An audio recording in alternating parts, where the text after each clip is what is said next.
Un modèle mathématique, c'est une représentation de la réalité qui nous permet, à partir d'observations, de mieux comprendre et éventuellement généraliser un phénomène. Alors dans le champ de la santé, on utilise beaucoup les modèles mathématiques, dans le champ des maladies infectieuses en particulier, et le VIH-Sida a été un des premiers exemples où on a vraiment travaillé ce type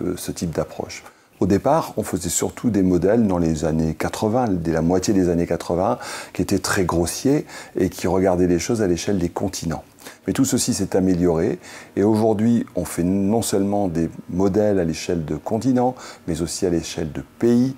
et à l'échelle de régions, voire peut-être plus faibles.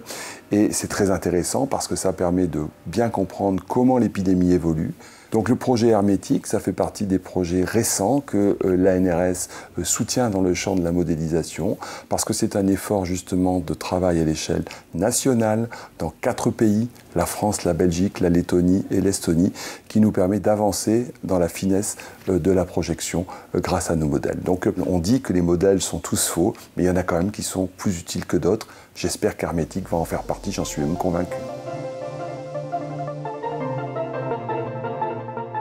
Il n'y a pas de bonne modélisation sans bonnes données au départ. Classiquement, c'était la surveillance épidémiologique, la déclaration obligatoire des maladies, mais progressivement, on a diversifié ces sources et aussi on est devenu de plus en plus fin et gourmand peut-être dans la qualité des données et le type de données que l'on utilise. Dans le projet hermétique,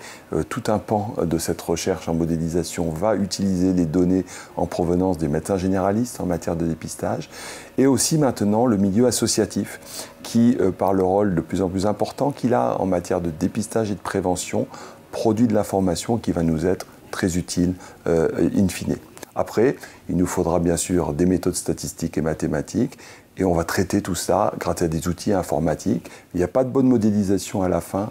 s'il n'y a pas des utilisateurs. Et ces utilisateurs sont divers, les décideurs de santé publique, les professionnels de santé en général, et à nouveau ce monde associatif et ce monde des acteurs de terrain qui doivent s'approprier les résultats de la modélisation pour réfléchir à leur niveau à comment les utiliser.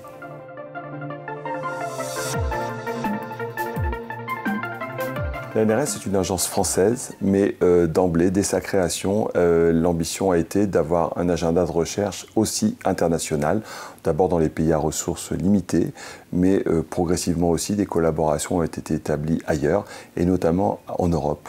Et le projet hermétique est très intéressant de ce point de vue-là, puisqu'il regroupe et permet de faire travailler ensemble des chercheurs et utiliser des données de France et de Belgique, c'est-à-dire 2 pays assez emblématiques ou représentatifs de l'Europe de l'Ouest, et la Lettonie et l'Estonie, qui sont des pays à l'interface entre l'Europe de l'Ouest et l'Europe de l'Est, et qui nous ouvrent donc la porte vers les épidémies de l'Europe de l'Est. Il faut comprendre qu'aujourd'hui, la seule région du monde où l'épidémie continue à progresser et où les solutions ne semblent pas bien appliquées sans qu'on comprenne totalement pourquoi,